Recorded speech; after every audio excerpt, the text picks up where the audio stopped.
आगे क्या कह रहे हैं गुरुदेव भगवान? सुबह दोपहर शाम के परमात्मा की स्तुति आजकल तो अनपढ़ भी कर सकते हैं।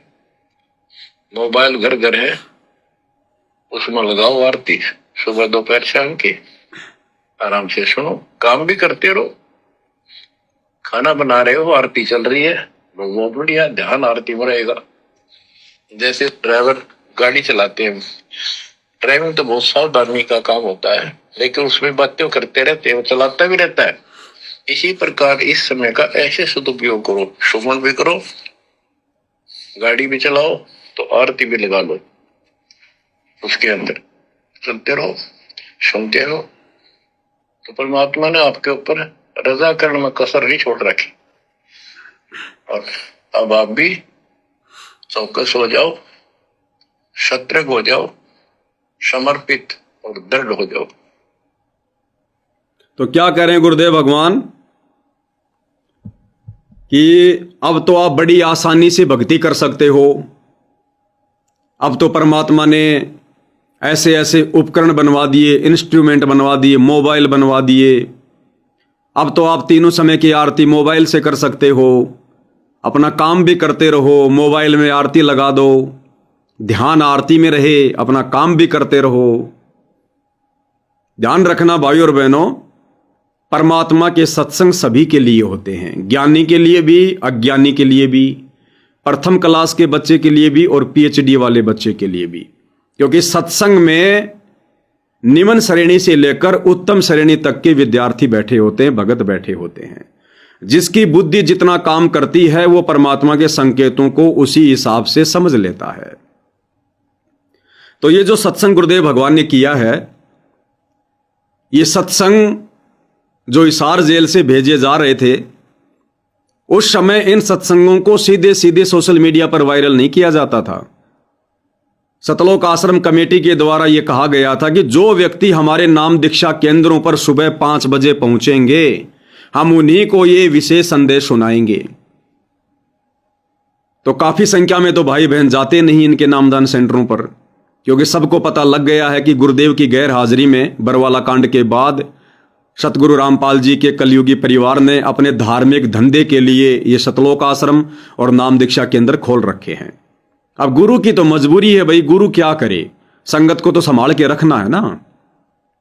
जो भगत ज्ञान को आधार बनाकर अपने बुद्धि विवेक का इस्तेमाल करके भक्ति मार्ग पर आगे बढ़ने में सक्षम नहीं है, तो उनको तो एक भीड़ के रूप में आश्रम में बांध के रखना पड़ेगा, नहीं तो दूसरे पंथों में भाग जाएंगे, दूसरे संतों के पास भाग जाएंगे।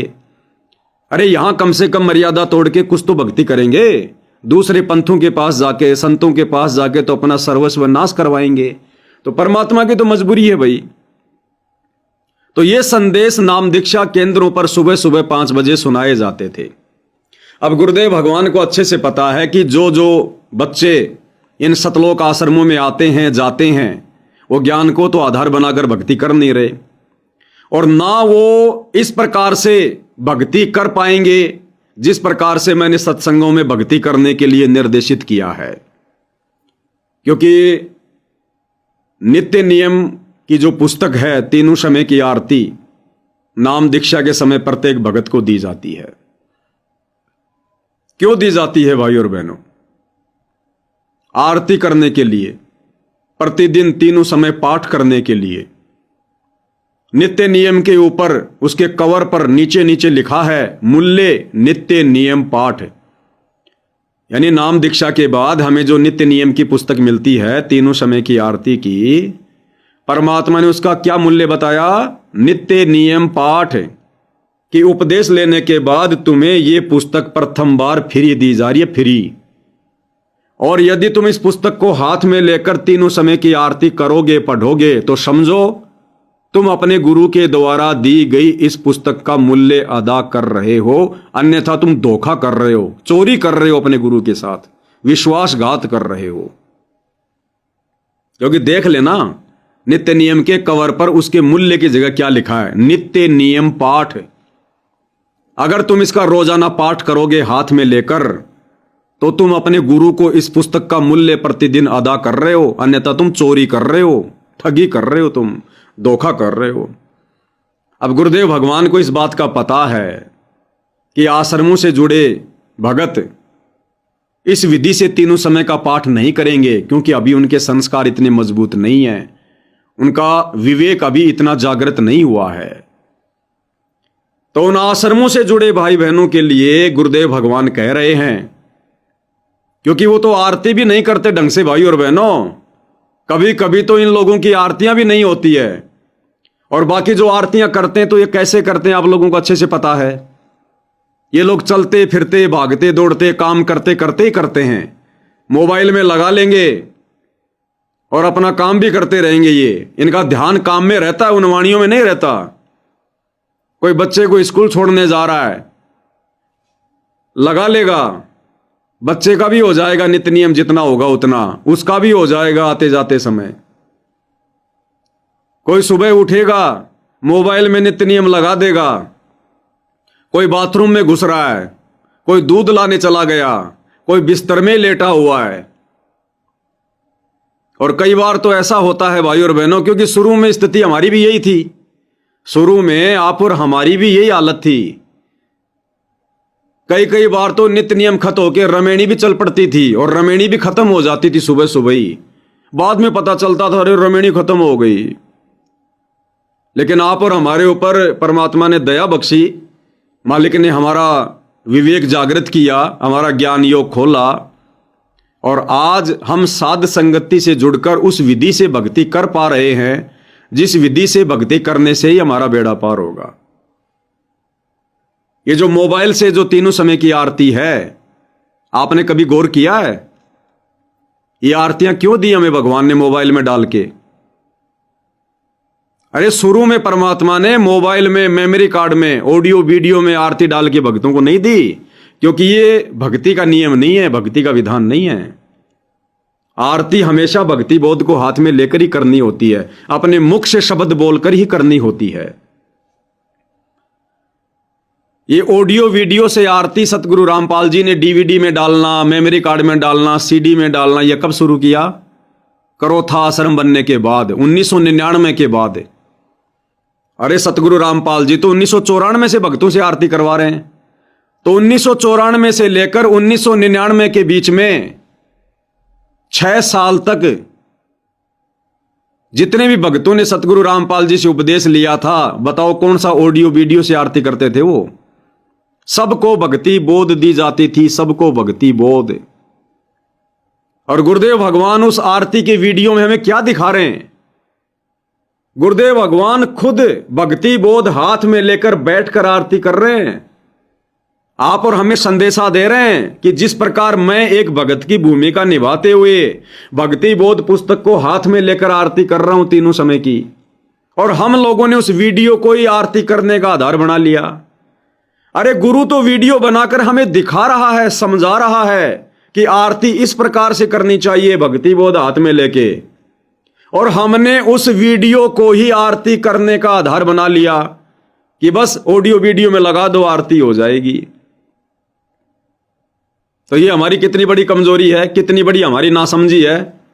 हमारा गुरु तो हाथ में लेकर आरती कर रहा है भक्ति बोध को, और हम उस मोबाइल को जेब में डाल के चलते फिरते खाते पीते उठते बैठते काम धंधा करते करते आरती कर रहे हैं।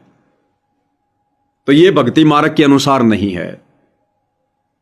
फिर जब गुरुदेव भगवान ने देखा कि भाई ये आत्माएं आरती ढंग से नहीं कर रही हैं, तब गुरुदेव भगवान ने उन आत्माओं को काल के दंड से बचाने के लिए, नहीं तो फिर कल धर्मराज के दरबार में जाएंगे, वहां धर्मराज कहेगा आजा बेटा, तेरे को मनुष्य जन्म दिया था भक्ति के लिए, और तेरे को तो भगवान भी मिल गया था, तेरे को तो शत भक्ति भी मिल गई थी, तूने आरती क्यों नहीं की, तूने पाठ क्यों नहीं किए? तो गुरुदेव भगवान उस काल के दंड से अपने भक्तों को बचाने के लिए उन्होंने देखा कि भाई ये भक्ति बोध से कोई आरती नहीं कर रहा, ये भक्ति को सीरियस नहीं ले रहे। तब गुरुदेव भगवान ने वो आरती का वीडियो बनाया कि कम से कम ये नालायक चलते फिरते काम धंधा करते करते इस मोबाइल में, इस कैसेट में डालकर ही आरती कर लेंगे। कम से कम इनकी आरती तो हो जाया करेगी, इनका विधान तो पूरा हो जाएगा तीनों समय की आरती का।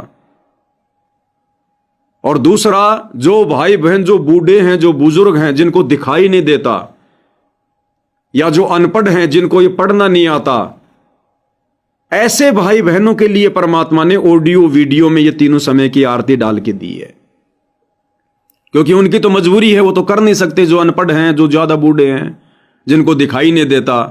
तो विशेष परिस्थितियों के लिए गुरुदेव भगवान ने तीनों समय की आरती ऑडियो वीडियो में मेमोरी कार्ड में इस प्रकार के डाल के दी है। अब आम भगत समाज ने केवल इसी आधार से आरती करना शुरू कर दिया कि गुरुजी ने मेमोरी कार्ड में डाल दी आरती, मोबाइल में डालो, तीनों समय की आरती करो। अरे फिर भक्ति बोध क्यों दे रहे हैं? अगर मोबाइल से ही आरती करनी और करवानी थी, फिर गुरुजी नित्य नियम क्यों दे रहे हैं? आरती की पुस्तक छपवा के क्यों दे रहे हैं भक्तों को? मूल्य की जगह फिर क्यों लिख रहे हैं नित्य नियम पाठ? तो भाई और बहनों, आप और हमने इन बातों को समझना होगा। अब गुरुदेव भगवान शुरुआत में ज्यादा दबाव दे दें, ज्यादा प्रेशर दे दें कि भाई आप लोगों ने भक्ति बोध से आरती करनी पड़ेगी, तो उन आत्माओं के संस्कार कमजोर थे, वो नहीं करते फिर भी, और नहीं करते तो गुरु के आदेश की अवहेलना हो जाती। और नाम दीक्षा लेने के बाद यदि आपने गुरु के आदेश की अवहेलना की तो आप भक्ति रहित हो जाते हो, नाम रहित हो जाते हो। तो बहुत सारे रीजन थे जिस कारण से परमात्मा ने आज से पहले दबाव नहीं दिया, खुलकर नहीं कहा, ऑडियो वीडियो में आरती डाल के दे दी। अब हमें गुरुदेव ने इतने सत्संग सुनाकर समझदार बना दिया, विवेकी बना दिया, ज्ञानवान बना दिया, अध्यात्म में विद्वान बना दिया। अब भी यदि हम उसी घिसे पिटे तरीके से आरती करते रहेंगे तो कैसे मोक्ष होगा? अरे आज हमें पता चल गया कि हम भगत हैं और भगवान कौन है? सतगुरु रामपाल जी। तो आरती कौन करेगा? आरती भगत करेगा या भगवान करेगा? आरती तो भगत ने करनी चाहिए, भगवान को सामने विराजमान करके। और जो लोग ऑडियो वीडियो से आरती कर रहे हैं, वो आरती कहां कर रहे हैं? आरती तो भगवान कर रहा है। अरे मोबाइल में कौन बोल रहा है? गरीब नमो नमो, पहली आरती हर दरबारे, सतगुरु रामपाल जी बोल रहे हैं ना। आरती बोलनी चाहिए भगत ने, और आरती बोल रहा है भगवान।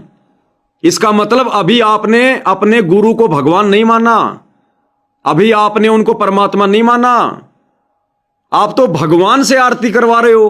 करनी चाहिए आरती भगत ने। तो अब परमात्मा ने हमें इतना विद्वान बना दिया, अध्यात्म में मास्टर बना दिया, अब हम ये गलती नहीं करेंगे। हम अपने गुरुदेव भगवान की आवाज में अब आरती नहीं चलाएंगे। अगर ऐसी कोई नौबत भी आ गई, ऐसी कोई मुसीबत भी आ गई कि हम किसी दिन भक्ति बोध हाथ में लेके आरती नहीं कर सकते, तो उसका ऑप्शन है अपने मोबाइल में अपने मुंह से आरती रिकॉर्ड करके तीनों समय की डाल के रखो।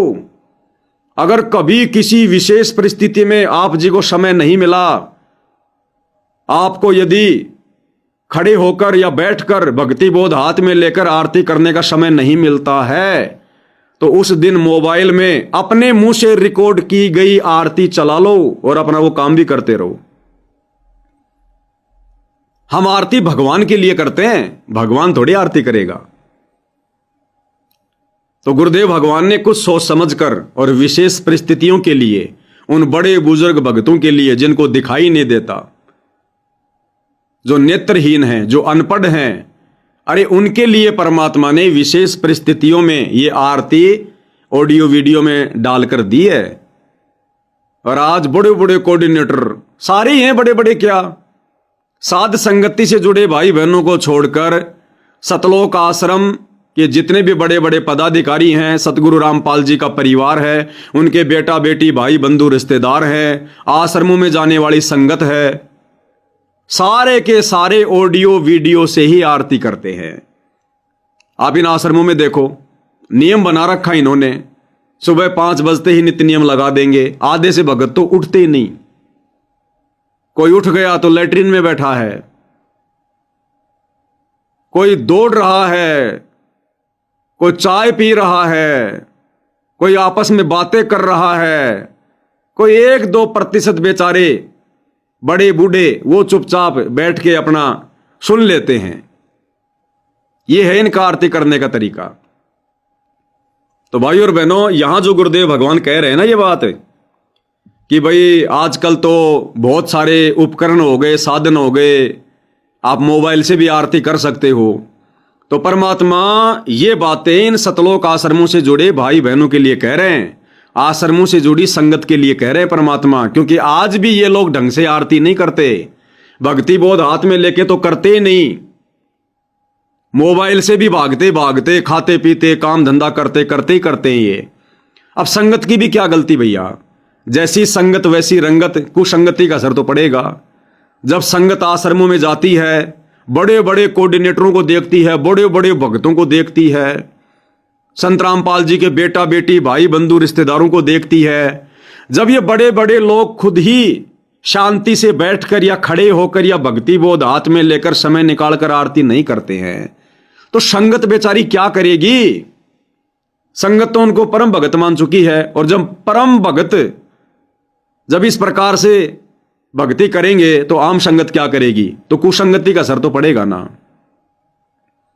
तो अब ये गलती भाई और बहनों आप और हमने नहीं करनी है। तो ये तीनों समय की मोबाइल से जो आरती करने की जो छूट परमात्मा दे रहे हैं, ये उनको दे रहे हैं जो लोग साध संगति से नहीं जुड़े हैं, जिनको ये अध्यात्म, ये भक्ति मार्ग अभी तक समझ में नहीं आया है। अन्यथा गुरुदेव भगवान बहुत समय पहले कह चुके हैं। आपको सन 1997 का सत्संग सुनाता हूं गुरुदेव का, सन 1997 का, जिस समय गुरुदेव भगवान ने ऑडियो वीडियो नहीं बनाई थी आरती की, भक्ति बोध दिया करते थे कि आरती करनी है तो भक्ति बोध से करो। और उस समय गुरुदेव भगवान क्या आदेश दे रहे हैं,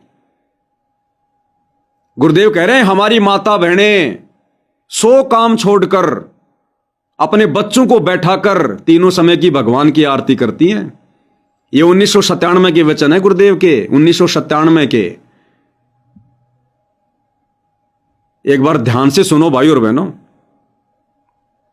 कम से कम भी 20,000 व्यक्ति है, 40,000 संगत है, और जिसमें 20,000 तो ऐसे हैं जो दुख से सुख में आए। अरे उनके घर में छोटे छोटे बच्चे भी परमात्मा की आरती करते हैं। मेरे ख्याल में ऋषि भी फेल है हमारे परिवारों के सामने, इनके घर में जाकर देखा करो।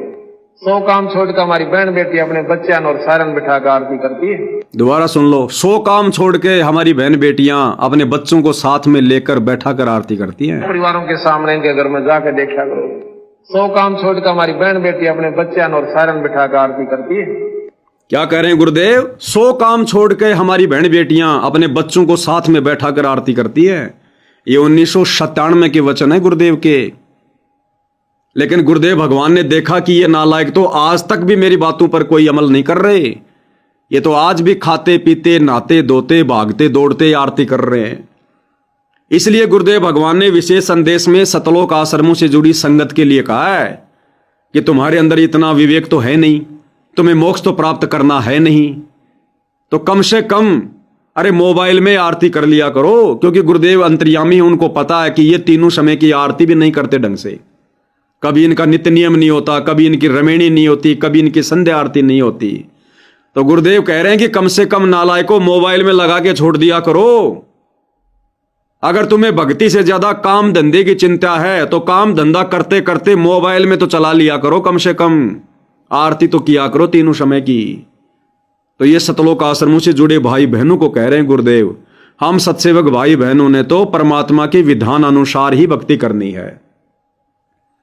अब देखो भाई और बहनों, आश्रमों से जुड़ी संगत तो तीनों समय की आरती भी भक्ति बोध हाथ में लेके नहीं कर पा रही, और आप और हम साथ संगति से जुड़े भाई बहनों को परमात्मा ने अध्यात्म की किस ऊंचाई पर बैठा दिया। आप और हमने तो पांति पंच पोप कर पूजा, देव निरंजन और न दूजा। आप और हमने तो 5 दीपक वाली थाल के साथ गुरुदेव की आरती तक उतारना शुरू कर दिया, आरती तक उतारना। तो आप और हम इन लोगों से 10 साल आगे चल रहे हैं, 10 साल आगे। इसलिए दास कहता है, जिस दिन गुरुदेव भगवान हिसार जेल से बाहर आ गए, उससे पहले पहले यदि किसी आत्मा ने साथ संगति से जुड़कर गुरु को परमात्मा मानकर अध्यात्म के नियम अनुसार अगर भक्ति करनी शुरू कर दी तो उसका बेड़ा पार है। अन्यथा मोक्ष की उम्मीद बिल्कुल मत करना भाई।